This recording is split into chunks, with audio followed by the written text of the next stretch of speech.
ನಾವು ಕೂಲಿ ಕೆಲ್ಸಕ್ಕೆ ಹೋಗ್ತಾರ ಸರ್. ಹರಿಯಾಗ 8 ಗಂಟೆಗೆ ಹೋಗ್ರಿ, ಮಧ್ಯಾಹ್ನ 2 ಗಂಟೆ ಮಾಡ್ರಿ. 180 ರೂಪಾಯಿ ಪಗಾರ, 150 ರೂಪಾಯಿ ಪಗಾರ ಹಾಕ್ಯಾರಿ ಸರ್ ನಮಗ. ಮತ್ತ ಇಲ್ಲಿ ಇಟಗಿ ಕೆರೆಗೆ ಬಂದ್ರಿ, ಮತ್ ನಮ್ ಮಂಡ್ಯಾಗ 30 ರೂಪಾಯಿ ಇಸ್ಕೊಂಡಾರಿ. 150 ರೂಪಾಯಿದಾಗ್ರಿ ಗಾಡಿಗೆ 30 ರೂಪಾಯಿ ಕೊಟ್ಟಿದ್ರಿ. ಮತ್ತ 150 ರೂಪಾಯಿದಾಗ ನಾವ್ ಏನ್ ಹೊಟ್ಟಿ ತುಂಬಿಸ್ಕೋದ್ರಿ ಸರ್? 120 ರೂಪಾಯಿ ಬರ್ತಾವ್ರಿ. 120 ರೂಪಾಯಿದಾಗ ನಾವ್ ಹೊಟ್ಟಿಗೆ ಏನ್ ತಿನ್ಬೇಕ್ರಿ? ಇಲ್ಲಿ ಬಂದ್ರ ನಾವು ಕಡ ಹಾಕಾಕತ್ತ ಅಂತಾರ್ರಿ. ನಿಮ್ ಯಾಕೆ ಕಂಪ್ಲೇಂಟ್ ಮಾಡ್ತೇವ್, ನಮ್ ಹಂತಕ್ ಯಾಕೆ ಬಂದ್ರಿ ನೀವ್ ಅಂತ ಕೇಳ್ತಾರ್ರಿ ಪಂಚಾಯತ್ ಯಾರು. ಇವ್ರು ಕಂಪೌಂಡ್ ಹೊಡ್ಯಾರ ಕೇಳ್ತಾರ್ರಿ. ನಾವ್ ಏನ್ ಮಾಡ್ಬೇಕ್ರಿ? ಇಲ್ಲಿ ಹರಿಯಾಗಿಂದ 8 ಗಂಟೆದಾಗ ಬಂದ್ ಕುಂತೀರಿ ಸರ್. ಒಂದ್ ಹನಿ ನೀರ್ ಕುಡಿ ಅನ್ವಾರು ಒಳಗ್ ಪಂಚಾಯತ್ ಕರ್ಕೊಂಡ್ ಅವ್ರು ಹೊರಗ್ ನೀಡ್ರಿ ಮಂದಿ ಬರ್ಲಿ ಅಧಿಕಾರಿ ಮಂದಿ ಅಂತಾರೆ.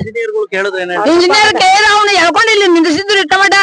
ನಾ ಏನ್ ಮಾಡ್ಲಿ, ನೀವ್ ದಗ್ದ ಮಾಡಿದ ಮೆಜರ್ಮೆಂಟ್ ಮಾಡಿದೇವ್ ನಾವ್ ಅನ್ನತಾನ್ರಿ ಇಂಜಿನಿಯರ್. ಹ್ಞೂನ್ರಿ. ಮತ್ತ ನಾವ್ ಇದ್ದಾಗ ಒಂದಿನ ಮಾರಿ ನೋಡಿಲ್ರಿ ಅವಂದ, ಬರೇ ಮೇಟಿ ಒಂದಾಗ ಅಷ್ಟ ಬಂದನ್ರಿ ಸರ್. ಒಟ್ಟ ಸನೇಕ ಬಂದಿಲ್ರಿ ಅಲ್ಲಿ ನಮ್ ಅಂತಕ. ಇಂಜಿನಿಯರ್ ಅನ್ನೋದ ಗೊತ್ತಿಲ್ರಿ ನಮ್ಗ. ಇವ್ರೆಲ್ಲಾರು ಕೂಲಿ ಕಾರ್ಮಿಕರೇ. ಮುದುಕರ್ನ 60 ವರ್ಷ ಇನ್ನ 20 ಮಂದಿ ಬಿಟ್ಟು ಬಂದೇವ್ರಿ. ಅವ್ರನ್ನೆಲ್ಲಾ ಮನ್ಯಾಗ ಬಿಟ್ಟು ಬಂದೇವ್ರಿ ಗಾಡಿ ಹತ್ತಾಗ ಬರ್ದಕ್ಕ. ಈಗ ಮತ್ತ ರೊಕ್ಕ ಕೊಟ್ಟು ನಾವ್ ಗಾಡಿ ಮಾಡ್ಕೊಂಡ್ ಬಂದೇವ್ರಿ ಇಲ್ಲಿ. ನಿಮ್ಗೆ ಕೂಲಿ ಕೊಟ್ರೆ ವಾಪಸ್ ಹೋಗ್ತೀರಾ?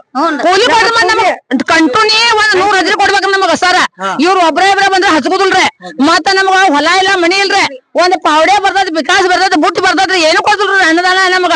ಮತ್ತ ನಮಗ್ ಪಗಾರ 120 ರೂಪಾಯಿ ಕೊಡ್ತಾರ. ಅನುದಾನ ಕೇಳಾಕ ಕೊಟ್ಟ ದೇವ್ರ ಸರ್ ನಮಗ ಏನು ಕೊಡ್ತಿಲ್ರಿ ಅವ್ರು.